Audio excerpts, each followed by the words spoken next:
Mi hijo me escupió en la cara mientras yo sostenía la bandeja con su desayuno. «Eres un estorbo, vieja inútil», me dijo, y luego me empujó con tanta fuerza que caí al suelo de la cocina que su padre y yo construimos con años de trabajo. La bandeja se estrelló contra las baldosas. Esas mismas baldosas que yo había elegido con tanto cuidado hace 20 años. Me quedé allí tirada, con 67 años, sintiendo el frío del piso contra mi mejilla, y algo dentro de mí se rompió. No fue mi cadera, aunque dolió horrores. Fue algo mucho más profundo. Fue la imagen que tenía de mi hijo, de mi familia, de todo lo que había construido. Mientras él se alejaba maldiciendo porque su desayuno estaba en el suelo, yo permanecía ahí, inmóvil, y por primera vez en 43 años de ser madre, sentí algo que nunca pensé que sentiría hacia el niño que había crecido en mi vientre. Odio. Odio puro y cristalino. Pero lo que él no sabía, lo que nadie en esa casa sabía, era que yo ya no era la misma mujer que había sido hasta ese momento.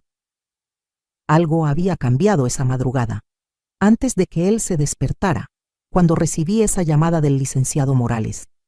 Y ahora, mientras me levantaba despacio del suelo, limpiándome la saliva de mi cara con el delantal que mi madre me había bordado, supe exactamente qué iba a hacer.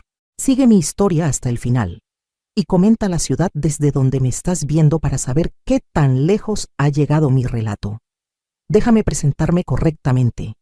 Me llamo Esperanza Valdés, tengo 67 años y durante las últimas 4 décadas he sido la tonta más grande que haya pisado esta tierra. Soy de Guadalajara, aunque llevo viviendo en esta casa de las afueras de la ciudad desde que me casé con mi difunto esposo Roberto hace 45 años. Roberto era albañil, un hombre bueno que trabajaba desde que salía el sol hasta que se ponía, siempre con las manos llenas de cal y cemento, pero con el corazón más grande que he conocido. Juntos construimos esta casa, ladrillo por ladrillo, fin de semana tras fin de semana. Yo mezclaba el cemento mientras estaba embarazada de 7 meses de nuestro único hijo, Miguel Ángel. Roberto decía que esa casa sería nuestro legado, el lugar donde nuestra familia crecería y florecería como los bugambilias que plantamos en el jardín. Miguel Ángel nació un 5 de mayo, en medio de los festejos y los cohetes. Roberto bromeaba diciendo que nuestro hijo había llegado al mundo celebrando, que sería un hombre de éxitos, y durante años pareció que así sería. Era un niño brillante. Saqué de la nada para conseguirle clases de inglés con la profesora del pueblo. Vendía tamales los fines de semana para pagarle sus útiles escolares especiales. Cuando Roberto murió, Miguel Ángel tenía apenas 18 años. Un infarto fulminante se llevó a mi esposo mientras trabajaba en una construcción. Ni siquiera pudimos despedirnos. Recuerdo que llegaron a avisarme mientras yo preparaba su comida favorita, mole poblano, para celebrar nuestro aniversario de bodas número 26. Desde ese día, trabajé triple. Me levanté de mi dolor como pude y tomé 2 trabajos de limpieza en casas de familias ricas en Zapopan. Y los fines de semana vendía gelatinas y pasteles que preparaba de madrugada. Todo, absolutamente todo, para que Miguel Ángel pudiera terminar sus estudios. Me desvelaba preparando sus comidas, lavando su ropa, asegurándome de que tuviera todo lo que necesitaba. Cuando sus compañeros iban a antros y fiestas, yo le daba dinero extra para que no se sintiera menos. Gasté mis ahorros, vendí las pocas joyas que Roberto me había regalado, incluso empeñé mi anillo de matrimonio, aunque eso me doliera en el alma. Miguel Ángel estudió administración de empresas. El día de su graduación lloré tanto que la señora Carmela, mi vecina, tuvo que darme té de tila para calmarme. Ahí estaba mi hijo con su birrete y su toga, y yo en la tercera fila con mi vestido más decente, el mismo que usaba para ir a misa los domingos, pensando que todo había valido la pena. Roberto estaría orgulloso, pensé. Nuestro hijo era un profesionista, el primero en toda la familia. Después consiguió un trabajo en una empresa de importaciones. No ganaba mucho al principio, pero yo estaba feliz. Le seguía ayudando con dinero. Para que te establezcas, mijo, le decía. Pasaron los años y conoció a Daniela. Daniela era una mujer de la ciudad, de esas que siempre traen las uñas perfectas y huelen a perfumes caros. Desde el primer día me miró con desprecio, como si yo fuera algo que se había pegado a la suela de su zapato. En la primera cena familiar, arrugó la nariz ante mis chiles en nogada, diciendo que no comía tanta grasa. Miguel Ángel se rió con ella. Mi hijo se rió de la comida que yo había preparado con tanto cariño, la receta de mi abuela, la misma que a él le encantaba de niño. Debí ver las señales ahí mismo, pero una madre ciega ante lo que no quiere ver. Se casaron 2 años después. Yo pagué la mitad de la boda vaciando mi cuenta de ahorros, esa que había empezado con tanto sacrificio después de la muerte de Roberto. Es tu único hijo, me decía a mí misma. Solo se casa una vez. ¡Qué ingenua fui! En la boda, Daniela ni siquiera me invitó a la mesa principal. Me sentaron con gente que no conocía, mientras ella le presentaba a Miguel Ángel como mi esposo, el ejecutivo exitoso, sin mencionar jamás quién había pagado sus estudios, quién le había dado de comer durante 20 y tantos años, quién había sacrificado su vida entera para que él llegara hasta ahí. Entonces empezó el verdadero descenso al infierno. Miguel Ángel y Daniela se fueron a vivir a un departamento rentado, que por supuesto yo ayudé a pagar. Solo hasta que nos establezcamos, mamá, decía Miguel Ángel. Pero pasaron los meses y seguían necesitando ayuda. Para los muebles, para el coche, para las tarjetas de crédito que Daniela usaba, como si el dinero creciera en los árboles.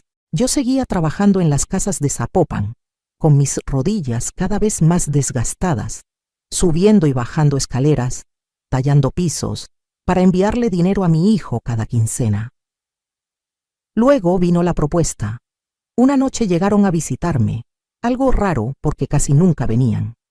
Daniela ni siquiera se sentó en mi sala, se quedó parada mirando todo con asco. Esperanza, me dijo Miguel Ángel, ya ni siquiera me decía mamá. Necesitamos hablar de algo importante. Me explicaron que su departamento era muy pequeño, que con lo que pagaban de renta podrían ahorrar para su futuro, que yo estaba muy sola en esta casa tan grande. ¿Por qué no nos mudamos contigo?, preguntó, pero no era una pregunta realmente. Así nos cuidamos entre todos, y tú ya no estarías tan sola. Qué tonta fui, qué increíblemente tonta. Dije que sí con lágrimas de felicidad en los ojos, pensando que mi hijo me quería cerca, que iba a tener familia de nuevo en esta casa. No vi la mirada que intercambiaron él y Daniela, esa mirada de triunfo. No entendí que lo que querían era una sirvienta gratis y eliminar su gasto de renta. Se mudaron un mes después con todas sus cosas. Es temporal, dijeron. Eso fue hace 3 años. Al principio intenté ver lo positivo. Cocinaba sus comidas favoritas, mantenía la casa impecable, lavaba su ropa. Pero nada de lo que hacía era suficiente. Daniela se quejaba de todo, que si la comida tenía mucha sal, que si había hecho ruido en la mañana, que si mi televisión estaba muy alta aunque apenas se escuchaba. Empezó a poner reglas en mi propia casa. No invites a tus amigas sin avisar, Esperanza. Esta también es nuestra casa y necesitamos privacidad. No uses tanta agua caliente, los recibos están carísimos. ¿Por qué compras estas cosas del mercado? En el supermercado está todo más higiénico. Miguel Ángel nunca me defendió. Ni una sola vez, peor aún, empezó a hablarme igual que ella. Con ese tono condescendiente, como si yo fuera una niña tonta que no entendía cómo funcionaba el mundo moderno. Cuando me atrevía a quejarme, me decía que estaba exagerando, que Daniela solo quería lo mejor para todos, que yo era muy sensible. Ya estás grande, mamá.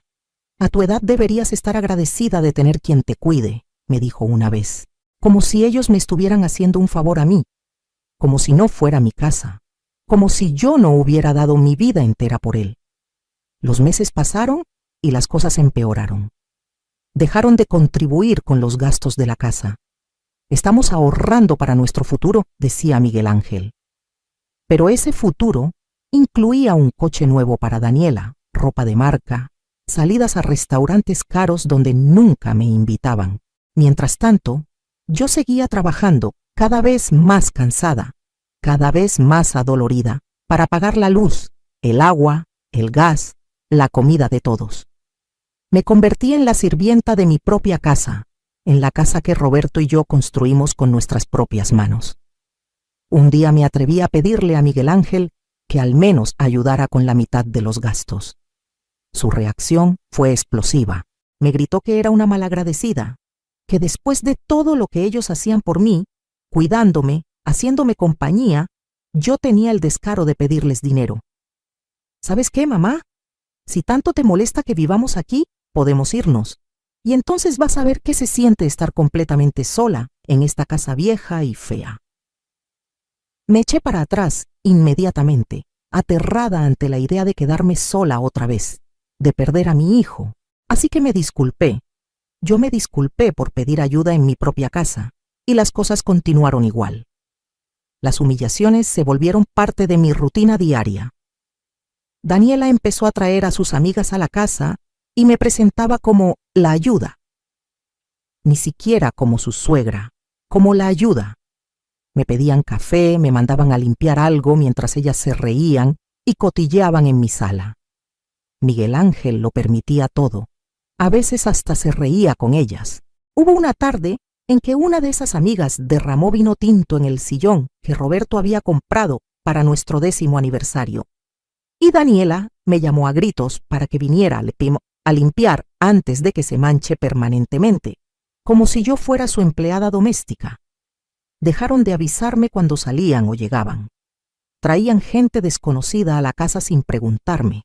Una noche llegaron con 10 personas para una fiesta, y yo tuve que encerrarme en mi cuarto porque la música estaba tan alta que me dolía la cabeza. Cuando bajé a las 3 de la mañana a pedirles por favor que bajaran el volumen porque tenía que trabajar al día siguiente, Miguel Ángel me miró con asco. ¿En serio, mamá? ¿Nos vas a arruinar la noche? Vete a tu cuarto y déjanos en paz. Esta casa es de todos, no solo tuya. Esa frase me dolió más que cualquier golpe físico. Esta casa es de todos, no solo tuya.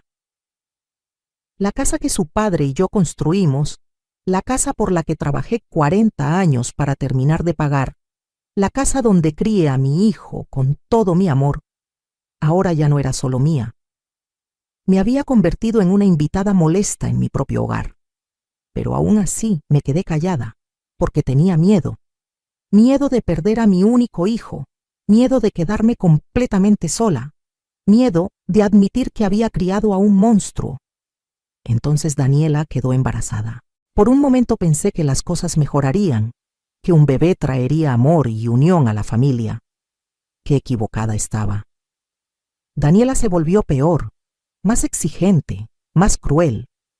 Todo le molestaba, que si mis chancletas hacían ruido, que si la comida que preparaba le daba náuseas, que si mi simple presencia le causaba estrés y eso era malo para el bebé. Miguel Ángel la defendía en todo. Está embarazada, mamá. Tienes que ser más comprensiva. ¿No puedes hacer un esfuerzo por ella?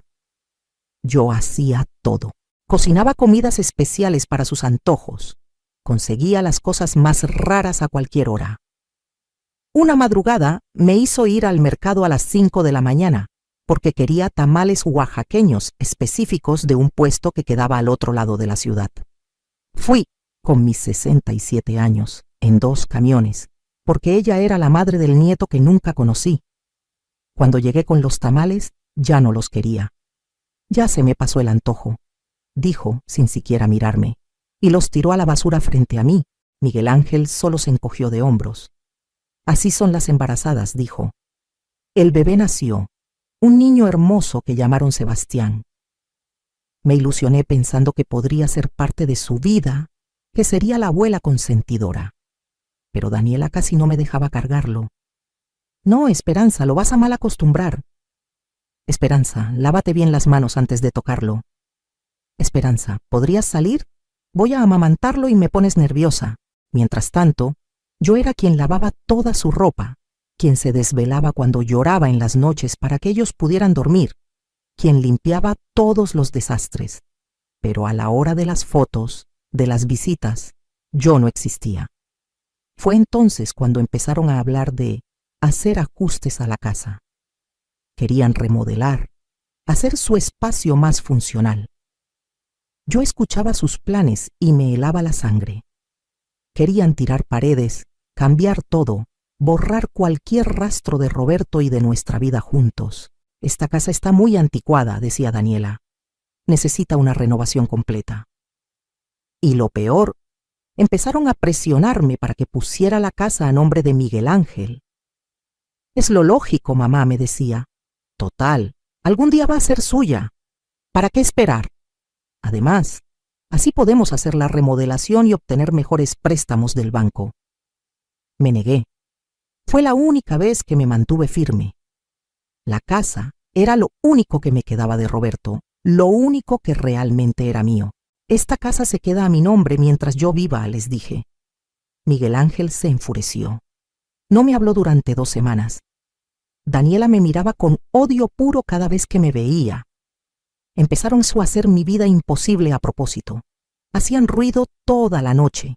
Dejaban sus cosas tiradas para que yo las recogiera. Consumían todo sin reponer nada. Era una guerra silenciosa, y yo estaba perdiendo. Una tarde llegó a visitarme mi comadre Lourdes, mi amiga de toda la vida. Cuando vio cómo me trataban, cómo me hablaban, se quedó horrorizada. Esperanza, esto no está bien, me dijo cuando estuvimos solas en la cocina. Esto es abuso. Tu hijo y esa mujer te están maltratando en tu propia casa. Intenté defenderlos, hacer excusas, pero ella me interrumpió. No, comadre, esto no es normal. Tú criaste a ese muchacho, le diste todo, y mira cómo te paga. Necesitas hacer algo. Pero yo no sabía qué hacer. Era mi hijo. ¿Cómo iba a echarlo? ¿Cómo iba a denunciarlo? ¿La gente qué iba a decir? Las cosas llegaron a su punto más bajo hace 3 meses. Yo había estado enferma, con una gripe terrible que no se me quitaba. Aún así, seguía Idaho haciendo todo en la casa porque si no lo hacía yo, nadie lo haría. Una mañana me sentía particularmente mal, con fiebre y sin fuerzas. Me quedé en cama, algo que nunca hacía. A las 10 de la mañana, Miguel Ángel entró a mi cuarto hecho una furia. ¿Qué haces todavía en la cama? No hay nada de desayuno. La casa está hecha un desastre. Sebastián está llorando. ¿Te crees que puedes darte el lujo de estar de floja? Le expliqué que estaba enferma, que necesitaba descansar. Todos nos enfermamos, mamá, pero la vida no se detiene. Levántate y haz lo que tienes que hacer. Daniela también está cansada cuidando al niño, pero ella no se queda en cama haciéndose la víctima. Me levanté como pude con todo el cuerpo dolorido y preparé el desayuno. Daniela ni siquiera me dio las gracias. Solo se quejó de que los huevos estaban muy cocidos. Esa noche mi fiebre subió tanto que la señora Carmela, mi vecina, me tuvo que llevar al hospital. Miguel Ángel y Daniela ni siquiera se dieron cuenta de que no estaba en casa hasta el día siguiente. Cuando regresé del hospital con medicamentos que tuve que pagar de mi bolsillo, aunque apenas me alcanzaba el dinero, encontré la casa hecha un chiquero. Platos sucios por todos lados, ropa tirada, pañales sin tirar. «Ay, mamá, qué bueno que ya llegaste», dijo Miguel Ángel como si nada. «Se nos acumuló todo sin ti». Sin una sola pregunta de cómo estaba, sin preocupación alguna. Solo alivio de que su sirvienta gratuita había vuelto. Fue entonces cuando tomé una decisión. Mientras recogía el desastre que habían dejado, con lágrimas cayendo sobre los platos que tallaba, decidí que buscaría ayuda legal. Necesitaba saber cuáles eran mis derechos, si podía sacarlos de mi casa, qué opciones tenía. Al día siguiente, con el pretexto de ir al mercado, fui a ver al licenciado Morales, un abogado que me había recomendado mi comadre Lourdes. Le conté toda mi historia, y él me escuchó con una mezcla de tristeza y enojo. «Señora Esperanza», me dijo, «lo que su hijo está haciendo es abuso de adulto mayor. Es un delito. Usted tiene todo el derecho de sacarlos de su propiedad. La casa está a su nombre, ¿verdad? asentí. Entonces podemos iniciar un proceso de desalojo. No será fácil emocionalmente, pero legalmente usted está en todo su derecho. Me explicó los pasos, los tiempos, las opciones. Pero yo todavía no estaba lista. Todavía había una parte de mí que esperaba que Miguel Ángel reaccionara, que volviera a ser el niño amoroso que había sido. Esa esperanza murió completamente la noche del incidente. Fue un viernes, recuerdo perfectamente. Yo había preparado pozole, el platillo favorito de Miguel Ángel desde niño, el mismo que Roberto amaba. Pensé que tal vez una buena cena familiar nos ayudaría a reconectarnos. Puse la mesa con cuidado, saqué las vajillas buenas que guardaba para ocasiones especiales, hasta puse flores del jardín en el centro. Cuando los llamé a cenar, Daniela vio la mesa y se burló. ¿Qué es esto, Esperanza? ¿Una cena de Navidad? Qué ridícula te ves intentando tan duro. Miguel Ángel se rió. Se rió de mí, de mi esfuerzo, de mi amor. Algo dentro de mí se quebró en ese momento, pero no dije nada. Nos sentamos a cenar en un silencio tenso. Yo apenas podía comer con el nudo en la garganta. Entonces, Daniela empezó a hablar de sus planes. Querían hacer una extensión a la casa, construir una segunda planta. Claro que tendríamos que tomar un préstamo usando la casa como garantía, dijo, mirándome directamente. Así que necesitamos que firmes unos papeles, Esperanza. Es puro trámite, nada importante. No voy a firmar nada, respondí con voz temblorosa pero firme. El ambiente se congeló. Miguel Ángel dejó su cuchara con fuerza. ¿Perdón? ¿Qué dijiste? Me armé de valor. Dije que no voy a firmar nada. Esta casa es mía. La construí con tu padre. Y no voy a poner en riesgo perderla. Daniela soltó una risa cruel. ¿Perderla? Por Dios, Esperanza, como si tú fueras a vivir para siempre. A tu edad, lo lógico sería pensar en tu hijo, en tu nieto, en su futuro. Pienso en ellos cada día, dije con lágrimas en los ojos. He pensado en Miguel Ángel cada día de mi vida desde que nació. Le he dado todo, todo. Y no me van a quitar esto también. Miguel Ángel se puso de pie bruscamente. ¿Darnos? ¿Darnos? Mamá, nosotros te estamos haciendo un favor viviendo aquí. ¿Quién más iba a aguantarte? Eres una vieja amargada, metiche, que no sabe hacer nada bien. La comida te queda horrible. La casa siempre está sucia. Eres una carga para todos. Cada palabra era una puñalada. Me puse de pie también, temblando.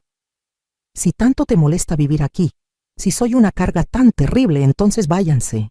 Esta es mi casa y no tienen que quedarse si no quieren. Daniela se levantó, con esa sonrisa venenosa. Ay, Esperanza, ¿de verdad crees que puedes echarnos? Nosotros no vamos a ningún lado. Esta casa va a ser nuestra, te guste o no. Es solo cuestión de tiempo. Fuera, dije con una voz que no reconocí como mía. Fuera de mi casa. Ahora, Miguel Ángel se acercó a mí, y por primera vez en mi vida, vi violencia pura en los ojos de mi hijo. No vas a echarnos a ningún lado, vieja estúpida. Siéntate y cállate antes de que te pase algo. No me moví. Dije que fuera. Esta es mi casa y quiero que se vayan. Entonces sucedió. Miguel Ángel me empujó con tanta fuerza que perdí el equilibrio. Intenté agarrarme de la mesa, pero no pude. Caí al suelo golpeándome la cabeza contra la esquina del mueble. El dolor fue inmediato, cegador. Sentí algo tibio correr por mi sien, sangre. Me quedé ahí tirada mirando el techo, escuchando los gritos de Daniela. Pero no eran gritos de preocupación por mí. ¿Ves lo que hiciste? ¿Ves cómo nos provocas? Ahora Miguel está alterado y es tu culpa.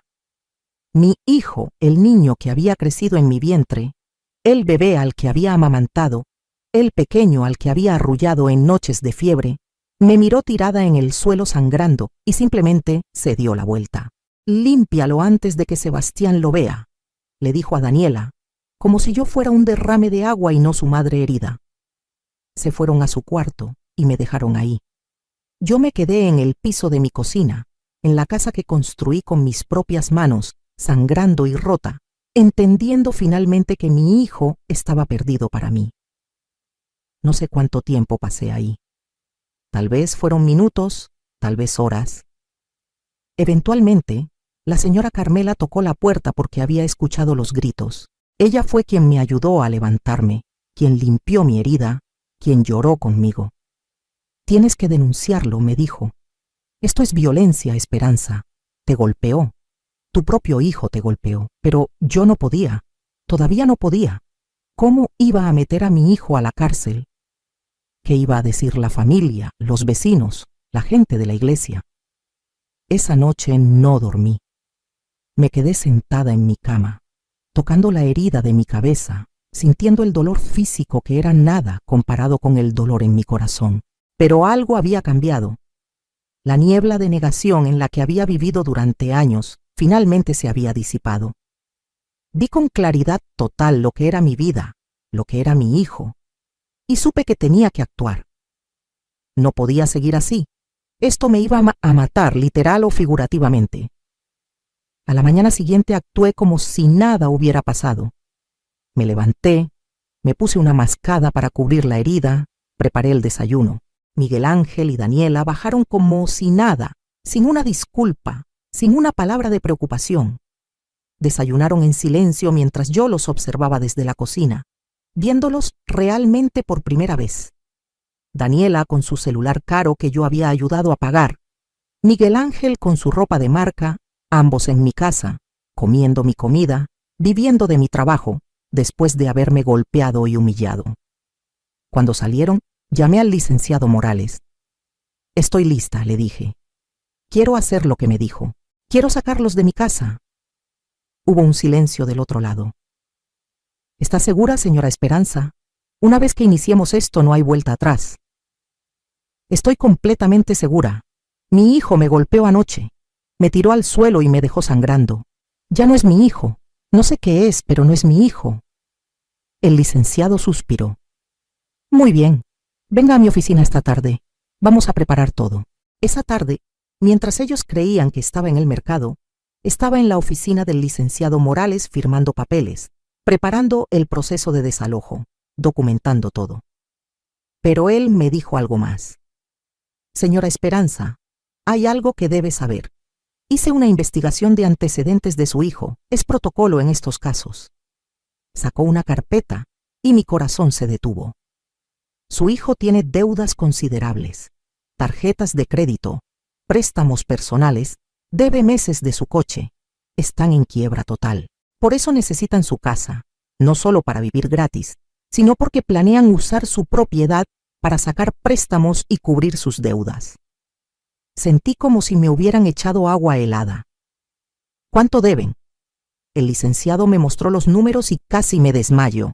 Era una fortuna. Si usted hubiera firmado esos papeles que le pidieron, habrían puesto su casa como garantía de préstamos que nunca podrían pagar. Usted habría perdido su propiedad, señora Esperanza. La habrían dejado en la calle. La rabia que sentí en ese momento fue como un incendio.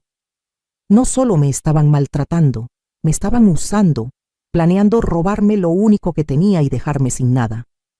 Pero luego, el licenciado me dijo algo que lo cambió todo.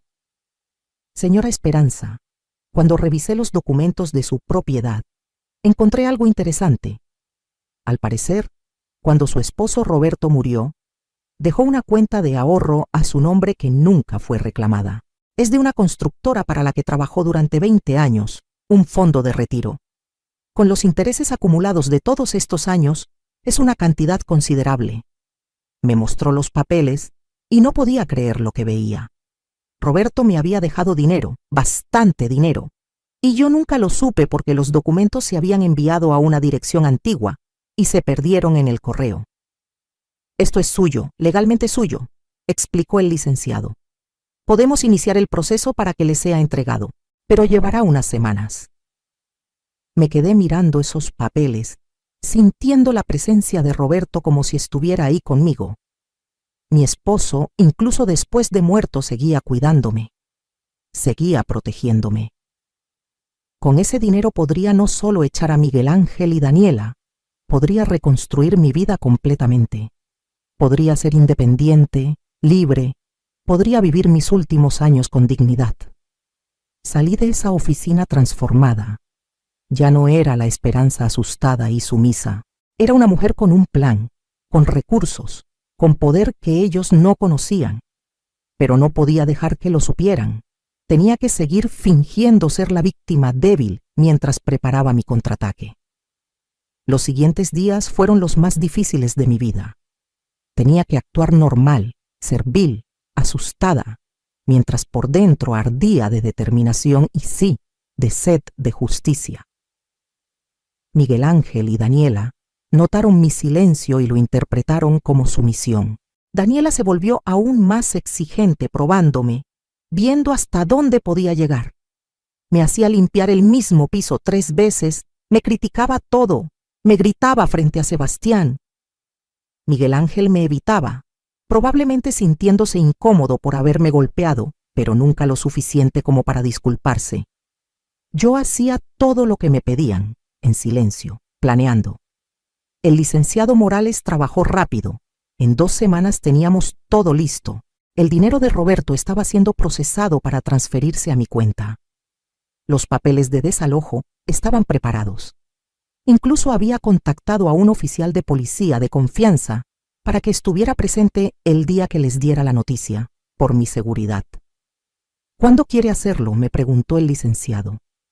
Pensé en todas las humillaciones, en todos los años de abuso, en la sangre en el piso de mi cocina. Pronto, dije, muy pronto. Decidí que sería en el desayuno. Había algo poético en ello. ¿Cuántos desayunos había preparado para mi hijo a lo largo de 43 años? Miles, decenas de miles. Desayunos hechos con amor, con cuidado, con la esperanza de alimentar no solo su cuerpo, sino su alma. Este sería el último desayuno que prepararía para él, pero sería muy diferente a todos los anteriores. Este desayuno vendría servido con verdad, con justicia, con consecuencias. La noche anterior casi no dormí, pero no de miedo, sino de anticipación. Repasé cada detalle del plan una y otra vez. El licenciado Morales llegaría a las 9 de la mañana con los papeles de desalojo y un oficial. Mi comadre Lourdes estaría afuera con su camioneta, lista para llevarme a su casa si las cosas se ponían feas. Había empacado una maleta pequeña con mis cosas más importantes, las fotos de Roberto, algunos documentos, las joyas que no había vendido. Todo estaba listo. Me levanté a las 6 de la mañana, como siempre. Me bañé, me vestí con cuidado. Me puse el vestido que Roberto me había regalado para nuestro último aniversario juntos, el que nunca me había atrevido a usar porque me parecía demasiado elegante. Me maquillé por primera vez en años, me peiné bien. Cuando me vi en el espejo, casi no me reconocí. Ahí estaba yo, Esperanza Valdés, no como la sirvienta maltratada, sino como la dueña de mi casa, de mi vida, de mi destino. Bajé a la cocina y preparé el desayuno más elaborado que había hecho en meses. Huevos rancheros, frijoles refritos, chilaquiles verdes, pan dulce fresco que había comprado el día anterior, café de olla, jugo de naranja recién exprimido, fruta picada. Puse la mesa con el mantel bueno, las vajillas de porcelana que fueron regalo de bodas, los cubiertos de plata que había heredado de mi madre. Si este iba a ser el último desayuno, sería memorable. A las 8 de la mañana, Miguel Ángel y Daniela bajaron. Ella venía en pijama de seda, él en pants de marca. Se detuvieron al ver la mesa, confundidos. ¿Qué es todo esto?, preguntó Daniela con sospecha. Un desayuno especial, dije con una sonrisa. Siéntense, por favor. Se miraron entre ellos, claramente desconcertados por mi comportamiento, pero se sentaron. Miguel Ángel me miró de arriba a abajo. ¿Por qué estás vestida así? ¿A dónde vas? Ya verán, dije sirviendo el café. Primero desayunen, todo está como les gusta. Comenzaron a comer en silencio, todavía mirándome con desconfianza. Yo no probé bocado, solo los observé. Observé a mi hijo, tratando de encontrar algún rastro del niño que había sido, pero no lo encontré. Este hombre que masticaba mi comida con el ceño fruncido era un extraño cruel que había tomado todo de mí y no había dado nada a cambio. Entonces sonó el timbre. Eran exactamente las 9 en punto. ¿Quién es?, preguntó Daniela molesta. Debe ser alguien para mí, dije levantándome. Fui a abrir la puerta. Ahí estaba el licenciado Morales con su portafolio de documentos y junto a él el oficial Ramírez en uniforme. Buenos días, señora Esperanza, dijo el licenciado en voz alta. ¿Está lista? Miguel Ángel y Daniela aparecieron en la entrada de la sala, todavía con las servilletas en las manos.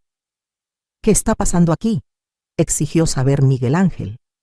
¿Quiénes son estas personas? El licenciado Morales se adelantó. Soy el licenciado Jorge Morales, representante legal de la señora Esperanza Valdés, y él es el oficial Ramírez, quien está aquí para garantizar que este proceso se lleve a cabo de manera ordenada. Daniela palideció. ¿Proceso? ¿Qué proceso? Me aclaré la garganta. Era mi momento. Había ensayado esto en mi mente 1000 veces, pero ahora que estaba aquí, las palabras fluían naturalmente. Miguel Ángel, Daniela, les he pedido que vengan aquí hoy porque tengo algo importante que decirles. Ustedes van a desalojar esta casa. Tienen 30 días para encontrar otro lugar donde vivir y llevarse todas sus pertenencias. El silencio fue absoluto. Entonces Miguel Ángel estalló en carcajadas. ¿Qué? ¿Estás loca, vieja? No vamos a ir a ningún lado. Esta casa es tanto mía como tuya. Soy tu hijo, tengo derechos. El licenciado Morales abrió su portafolio. En realidad, señor, no tiene ningún derecho. Esta propiedad está registrada únicamente a nombre de su madre. Ustedes han estado viviendo aquí como invitados, sin pagar renta ni contribuir a los gastos. La señora Esperanza está en todo su derecho legal de pedirles que se vayan. Daniela se puso histérica. Esto es ridículo, no puedes echarnos, tenemos un bebé. ¿Dónde se supone que vamos a vivir? La miré directamente a los ojos. Eso no es mi problema, Daniela. Debieron pensarlo antes de tratarme como su sirvienta, antes de humillarme en mi propia casa, antes de planear robarme mi propiedad para pagar sus deudas. Miguel Ángel dio un paso hacia mí, amenazante. ¿De qué diablos estás hablando? Sé todo, Miguel Ángel, dije con una calma que me sorprendió a mí misma. Sé de sus deudas. Sé que deben casi $500,000 en tarjetas de crédito y préstamos. Sé que planeaban usar mi casa como garantía para sacar más préstamos que nunca podrían pagar. Sé que su plan era dejarme sin nada, pero eso no va a pasar. El oficial Ramírez se adelantó, su mano cerca de su radio. Les sugiero que se calmen y escuchen. Miguel Ángel me miró con un odio que me heló la sangre. Eres una perra malagradecida. Después de todo lo que hemos hecho por ti, ¿así nos pagas? Te dimos compañía, te cuidamos, y ahora quieres dejarnos en la calle. Algo en mí estalló. Todas las palabras que había guardado durante años salieron como una avalancha. Todo lo que han hecho por mí, todo lo que han hecho por mí. Yo te di la vida, Miguel Ángel. Te cargué en mi vientre, te alimenté de mi pecho, trabajé hasta destruir mi salud para darte una educación, para que tuvieras lo que yo nunca tuve. Te limpié cuando estabas enfermo, me desvelé cuidándote cuando tenías fiebre, vendí mis joyas para pagarte la universidad. Cuando tu padre murió, tomé 2 trabajos para que no te faltara nada. Te di esta casa, te di mi vida entera, y tú me pagaste con humillaciones, con insultos, con golpes. ¿Cómo te atreves a decir que tú hiciste algo por mí cuando has sido un parásito viviendo de mi trabajo y mi amor durante años? Daniela intentó interrumpir, pero yo continué. Y tú, Daniela, desde el primer día me trataste como basura. Me humillaste frente a tus amigas, me gritaste, me despreciaste. En mi propia casa me hiciste sentir como una intrusa, como una empleada. Pero esto se acabó. Ambos van a irse de aquí y van a aprender a sobrevivir sin mí, porque he terminado de ser su víctima. El licenciado Morales les extendió los papeles. Aquí está la notificación oficial de desalojo. Tienen 30 días. Si no se van voluntariamente, procederemos con un desalojo forzoso. Miguel Ángel no tomó los papeles. En cambio, me miró con desprecio. Esto es tu venganza, ¿verdad? Porque te pedimos que nos ayudaras. Porque necesitábamos usar la casa. Eres tan egoísta que prefieres quedarte sola en esta casa vieja que ayudar a tu propia familia. Me reí, una risa sin humor. ¿Ayudarlos? ¿Perder mi casa es ayudarlos? No, hijo. Lo que estoy haciendo ahora es ayudarme a mí misma, algo que debí hacer hace mucho tiempo. Entonces Daniela jugó su última carta. Corrió escaleras arriba y bajó con Sebastián en brazos, llorando. ¿Ves? ¿Ves lo que estás haciendo? Vas a dejar a tu nieto en la calle. ¿Qué clase de abuela eres? Por un momento, mirando a ese bebé inocente, sentí una punzada en el corazón. Pero entonces recordé cómo me habían tratado, cómo habían planeado robarme, y supe que esto no era mi culpa. Sebastián no va a estar en la calle. Ustedes son sus padres, son adultos profesionistas, pueden trabajar y mantenerlo. Lo que no pueden hacer es seguir viviendo gratis de una anciana a la que maltratan. El oficial Ramírez tomó el control. Señor, señora, les recomiendo que acepten los términos y empiecen a buscar dónde vivir.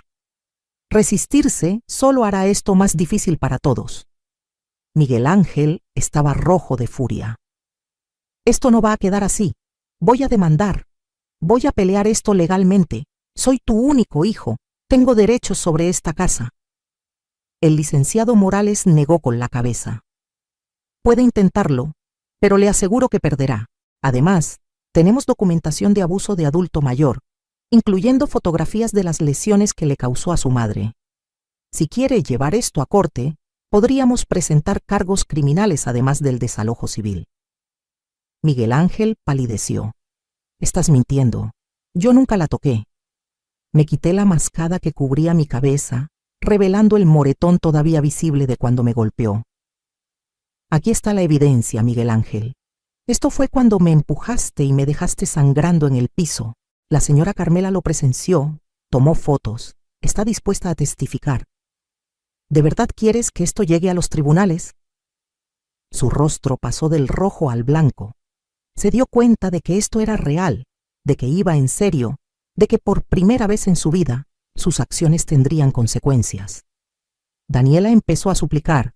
Esperanza, por favor, podemos arreglar esto, vamos a cambiar, lo prometemos. Pagaremos renta, ayudaremos con los gastos, te trataremos mejor, solo danos otra oportunidad. La miré y sentí pena por ella. Pena porque realmente creía que unas palabras vacías podrían deshacer años de abuso. No, Daniela. Las oportunidades se acabaron. Tuvieron años de oportunidades y las desperdiciaron todas. Esto no es negociable. Se van. El licenciado Morales dejó los papeles sobre la mesa. Les sugiero que los lean con cuidado y empiecen a empacar. El reloj corre desde este momento. Buenos días. Él y el oficial se fueron, dejándome sola con Miguel Ángel y Daniela. Nos quedamos ahí, en el comedor donde habíamos desayunado juntos por última vez, con la comida fría en la mesa y el silencio más pesado que había sentido jamás. Miguel Ángel me miró con una expresión que nunca olvidaré. No era arrepentimiento, era resentimiento puro. Vas a arrepentirte de esto, mamá. Vas a quedarte sola en esta casa, sin familia, sin nadie. Y cuando estés vieja y enferma y necesites ayuda, no voy a estar ahí. Vas a morir sola y abandonada, y será tu culpa. Sus palabras estaban diseñadas para herirme, para hacerme retroceder. Hace un mes, tal vez hubieran funcionado, pero ya no. Miguel Ángel, dije con una voz tranquila, prefiero morir sola con dignidad que vivir rodeada de gente que me odia y me usa. He estado más sola durante estos 3 años viviendo con ustedes que todos los años que pasé después de que murió tu padre. Porque la verdadera soledad no es estar físicamente sola, es estar rodeada de gente que te hace sentir invisible, inútil, que te trata como si no importaras. Yo importo. Mi vida importa. y me niego a seguir sacrificándola por gente que nunca me ha valorado. Subí a mi cuarto y me senté en mi cama, temblando de adrenalina y emoción y miedo. Lo había hecho, realmente lo había hecho. Escuché gritos abajo, cosas rompiéndose, pero no bajé. Después de una hora, escuché sus pasos subiendo las escaleras, el sonido de maletas siendo arrastradas. Esperaba que tal vez Miguel Ángel viniera aquí a hablar conmigo, que tal vez en este momento final mostrara algo de humanidad, de arrepentimiento, pero no vino. Simplemente se fueron, azotando la puerta tan fuerte que toda la casa tembló. Bajé y encontré la casa destrozada. Habían tirado cosas, roto platos, derramado comida. Era su último acto de venganza, su último intento de lastimarme. Me senté en medio del desastre y lloré. Lloré por el hijo que había perdido, por los años desperdiciados, por la familia que nunca tendría. Pero también lloré de alivio, de liberación. Lloré lágrimas que lavaron años de dolor y humillación. La señora Carmela tocó a la puerta una hora después. Cuando vio el estado de la casa, abrazó y lloró conmigo. Ya pasó, comadre, me decía. Ya pasó lo peor. Mi comadre Lourdes llegó poco después con 2 de sus hijas, y entre todas empezamos a limpiar. Mientras limpiábamos, mientras restaurábamos mi casa a su estado original, sentí como si estuviera limpiando también mi alma, restaurándome a mí misma. Los siguientes días fueron extraños. La casa estaba tan silenciosa sin ellos, pero era un silencio pacífico, no el silencio tenso y aterrador de antes. Podía caminar por mi propia casa sin miedo, podía cocinar lo que quisiera, ver televisión al volumen que quisiera, invitar a mis amigas sin pedir permiso. Era como volver a respirar después de años de estar bajo el agua. Miguel Ángel intentó llamarme varias veces. No contesté. Luego empezaron los mensajes, primero enojados, luego suplicantes, finalmente amenazantes. Los guardé todos como evidencia, pero no respondí ninguno. El licenciado Morales me aconsejó que no tuviera contacto con ellos hasta que el proceso de desalojo estuviera completo. Si intentan manipularte emocionalmente, podrían hacer que retrocedieras, me advirtió. Mantén tu distancia. 2 semanas después del desayuno del desalojo, el dinero de Roberto finalmente fue transferido a mi cuenta. Cuando vi el saldo en el cajero automático, tuve que sentarme. Era suficiente para vivir cómodamente por años, tal vez por el resto de mi vida si era cuidadosa. Gracias, mi amor, susurré mirando al cielo. Gracias por seguir cuidándome. Con ese dinero, contraté a alguien para arreglar la casa, para reparar todo lo que Miguel Ángel y Daniela habían dañado o descuidado. Pinté las paredes de colores alegres, reemplazó los muebles viejos, puse plantas nuevas en el jardín. Mientras la casa se transformaba, yo también me transformaba. Empecé a ir a una terapista que me ayudó a procesar todo lo que había vivido. Usted fue víctima de abuso emocional y físico por parte de su hijo, me explicó. Eso no es fácil de aceptar, pero es importante que lo reconozca para poder sanar. Las sesiones eran dolorosas. Hacer que enfrentara verdades que había evitado durante años, pero también eran liberadoras. Cuando se cumplieron los 30 días, Miguel Ángel y Daniela no se habían llevado todas sus cosas. El licenciado Morales inició el proceso de desalojo forzoso. El día que llegaron los oficiales para sacar sus pertenencias restantes, yo no estaba ahí. Me había ido con mi comadre Lourdes a Ajijic por unos días, a un retiro de yoga y meditación que ella me había regalado. Necesitas estar lejos cuando pase eso, me dijo. Necesitas empezar a crear nuevos recuerdos felices. Estaba en Ajijic, mirando el lago de Chapala, cuando recibí la llamada del licenciado Morales. Ya está, señora Esperanza. La casa está completamente desocupada. Es toda suya nuevamente. Cerré los ojos y sentí la brisa del lago en mi cara. Era oficial. Era libre.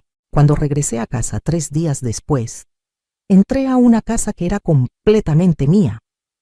No había rastro de Miguel Ángel y Daniela.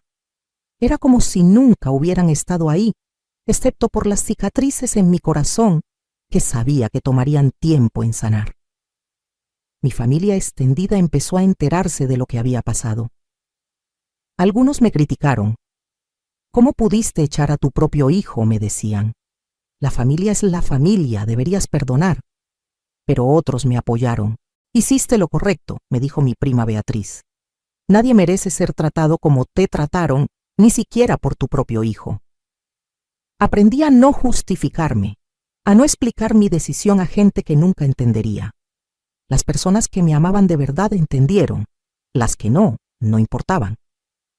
3 meses después del desalojo, recibí una carta de Miguel Ángel. No era una disculpa, como parte de mí había esperado secretamente. Era una carta llena de reproches, culpándome por todos sus problemas, diciéndome que Daniela lo había dejado por mi culpa, que había perdido su trabajo por el estrés que yo le causé, que Sebastián preguntaba por mí, y yo era una abuela cruel por abandonarlo. Leí la carta una vez y la quemé. No iba a dejar que su toxicidad entrara en la nueva vida que estaba construyendo, porque estaba construyendo una nueva vida. Me uní a un grupo de la iglesia para adultos mayores. Empecé a tomar clases de pintura, algo que siempre había querido hacer, pero nunca había tenido tiempo. Viajé por primera vez en años. Fui a Oaxaca con mi comadre Lourdes, conocimos las playas de Huatulco, comimos tlayudas y bebimos mezcal, y nos reímos como niñas. Me sentí viva de una manera que no había sentido en décadas. Un día, casi 6 meses después del desalojo, vi a Miguel Ángel en el supermercado. Estaba con Sebastián en el carrito de compras. Se veía cansado, descuidado. Nuestros ojos se encontraron y por un momento vi algo en su mirada, tal vez arrepentimiento, tal vez tristeza. Pero luego desvió la vista y siguió caminando. Yo me quedé ahí, sintiendo una mezcla de emociones, pero principalmente sintiendo paz. No corrí tras él, no intenté hablar, simplemente lo dejé ir, porque había aprendido algo fundamental en estos meses. El amor de madre no significa sacrificarte hasta destruirte. No significa permitir abuso porque es tu hijo. El verdadero amor, el amor sano, incluye límites, incluye respeto mutuo, incluye reciprocidad. Yo había amado a Miguel Ángel con todo mi ser. Le había dado todo lo que tenía, pero él había elegido despreciar ese amor, aprovecharse de él, destruirlo. Y aunque eso me dolía profundamente, ya no era mi responsabilidad arreglarlo. Mi terapista me ayudó a entender que yo no había fallado como madre. Había hecho todo lo que podía, había dado todo lo que tenía. Las decisiones de Miguel Ángel, sus acciones, su crueldad, esas eran sus responsabilidades, no las mías. Cargar con esa culpa había sido como llevar un peso de toneladas en mi espalda durante años. Soltarlo fue como aprender a volar. Empecé a hacer trabajo voluntario en un refugio para mujeres víctimas de violencia doméstica. Mi historia resonaba con muchas de ellas. Si ella pudo salir de esa situación a los 67 años, yo también puedo, me decía una mujer de 40. Usted es mi inspiración. Nunca pensé que mi dolor podría convertirse en esperanza para otras personas, pero así fue.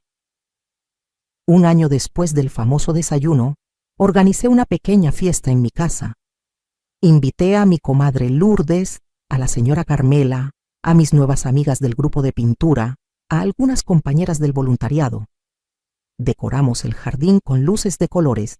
Preparé toda la comida yo misma, pozole, tostadas, tamales, todo lo que me gusta cocinar cuando es por placer y no por obligación. Esa noche, rodeada de mujeres que me amaban y me respetaban, mujeres que celebraban mi fortaleza en lugar de aprovecharse de mi bondad, me sentí completa. Un brindis, dijo mi comadre Lourdes levantando su copa. Por Esperanza, la mujer más valiente que conozco. Por tener el coraje de elegirse a sí misma cuando el mundo le decía que debía seguir sacrificándose. Por enseñarnos que nunca es tarde para reclamar tu vida. Todas brindaron y yo lloré. Pero esta vez eran lágrimas de alegría, de gratitud, de plenitud. Ahora, cuando me siento en mi jardín por las tardes, mirando las bugambilias que Roberto y yo plantamos hace tantos años, ya floreciendo nuevamente después de años de descuido, pienso en todo lo que pasé. Pienso en la mujer que era, asustada y sometida, permitiendo abuso porque tenía miedo de estar sola. Y miro a la mujer que soy ahora, independiente, fuerte, en paz. No fue fácil llegar aquí. Hubo noches de llanto, de dudas, de preguntarme si había hecho lo correcto. Pero cada día que despertaba en mi casa, en paz, sin miedo, sin caminar sobre cáscaras de huevo, sabía que había hecho exactamente lo correcto. Extraño a mi hijo, extraño al niño que fue, al joven lleno de promesas que creí que sería. Pero no extraño al hombre cruel en que se convirtió. No extraño el abuso, las humillaciones, el miedo constante, y he aprendido a hacer las paces con esa pérdida. Algunas personas, incluso las que llevamos en el vientre, no están destinadas a permanecer en nuestras vidas. Y está bien soltar, está bien alejarse, está bien elegir tu propia paz y bienestar sobre relaciones tóxicas, incluso familiares. Mi mensaje para cualquier mujer que esté pasando por algo similar es este. Tú importas. Tu vida importa. Tu paz mental importa. No importa cuántos años tengas, no importa quién te esté lastimando, siempre hay una salida. Siempre puedes elegirte a ti misma. El sacrificio es hermoso cuando es apreciado y recíproco, pero cuando se convierte en abuso, cuando te están destruyendo, no es amor, es autodestrucción. Nunca es tarde para empezar de nuevo. Yo lo hice a los 67 años. Reconstruí mi vida desde las cenizas de una relación madre-hijo destrozada. Encontré alegría, paz, propósito. Encontré amigas verdaderas que me valoran. Me encontré a mí misma, a la esperanza que había estado enterrada bajo años de sacrificio y abuso. Y si yo pude hacerlo, tú también puedes. No estoy diciendo que fue fácil. No estoy diciendo que no hay cicatrices, que no hay dolor. Hay días en que todavía lloro por el hijo que perdí, por el nieto que apenas conozco. Hay momentos en que me pregunto qué hubiera pasado si hubiera puesto límites antes, si hubiera sido más fuerte cuando Miguel Ángel era joven. Pero no puedo cambiar el pasado. Solo puedo vivir el presente y construir mi futuro. Y eso es exactamente lo que estoy haciendo. Mi casa ahora está llena de risas nuevamente, pero son risas de amigas que me aman, no de gente que se burla de mí. Mi cocina prepara comidas que yo disfruto, no comidas que serán criticadas. Mi jardín florece porque lo cuido con amor, no porque alguien me obligue. Esta es mi vida ahora, una vida que elegí, una vida de dignidad y respeto. ¿Qué harías en mi lugar? Si tu hijo, tu hija, alguien a quien amas profundamente te estuviera tratando así, ¿tendrías el valor de alejarte? ¿De elegir tu propia paz sobre una relación tóxica? Comenta abajo tu ciudad. Cuéntame si mi historia resonó contigo. Porque si hay algo que aprendí de todo esto, es que no estamos solas. Hay miles de mujeres pasando por situaciones similares, sintiéndose atrapadas, creyendo que no tienen opciones, pero sí las tienen. Siempre hay opciones, siempre hay esperanza. Y si mi historia, mi nombre que irónicamente significa esperanza, puede darle a una sola persona el valor de reclamar su vida, entonces todo lo que pasé habrá valido la pena. Porque al final, esta no es solo mi historia, es la historia de todas las madres que dieron todo y recibieron abuso a cambio. Es la historia de todas las mujeres que finalmente dijeron basta. Es la historia de que nunca, nunca es tarde para elegirte a ti misma. Recuerda, el amor propio no es egoísmo, es supervivencia. Cuida de ti como cuidarías de alguien a quien amas profundamente, porque tú eres esa persona. Tú eres quien merece tu amor, tu cuidado, tu protección. No lo olvides nunca.